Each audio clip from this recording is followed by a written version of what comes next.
500 மற்றும் 1000 ரூபாய் நோட்டுகள் குறித்த மத்திய அரசின் திடீர் அறிவிப்பு கால் டாக்ஸி ஓட்டுநர்களை பாதித்திருக்கிறது. இது குறித்த கூடுதல் விவரங்களை தருகிறார் எமது செய்தியாளர் அபிநயா.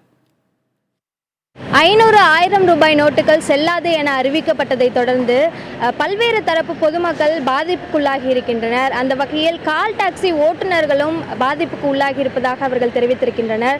சில கார் நிறுவனங்களில் ஆன்லைன் மூலமாக சவாரி செய்பவர்கள் பணம் செலுத்துவதற்கான ஏற்பாடுகள் இருக்கின்றன. ஆனால் ஒரு சில நிறுவனங்களில் அது போன்ற ஏற்பாடுகள் இல்லை.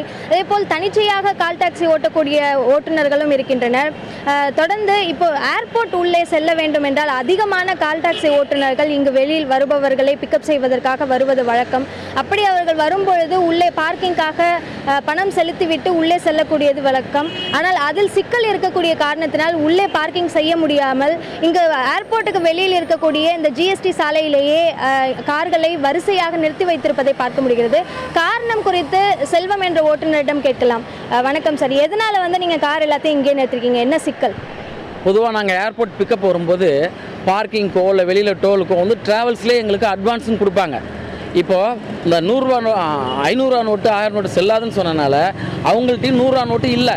அதனால் நீங்களே பார்க்கிங் பார்த்துக்குங்க, அப்படி இல்லாட்டினா ஏர்போர்ட்டில் ஃப்ளைட்டில் வர்ற கெஸ்ட்டுக்கிட்ட காசு வாங்கிக்கங்கன்னு சொல்லி அனுப்புகிறாங்க.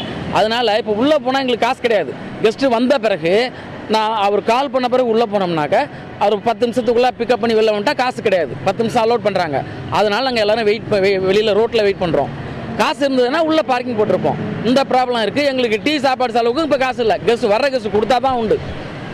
இது போன்ற சிக்கல் இருக்கிறது. மேலும் அதாவது ஒரு சில சவாரி செய்ய வருபவர்கள் ஏறும்பொழுதே 500 ரூபாய் நோட்டு தான் இருக்கிறது, 1000 ரூபாய் நோட்டு தான் இருக்கிறது என்ற கருத்தையும் சொல்லுவது காரணத்தினால் நிறைய சவாரிகளை எடுக்க முடியாத ஒரு சிக்கலிலும் ஓட்டுநர்கள் தவித்து வருவதாகவும் தெரிவிக்கின்றனர். புதிய தலைமுறைக்காக ஒளிப்பதிவாளர் மதுசூதனனுடன் அபிநயா.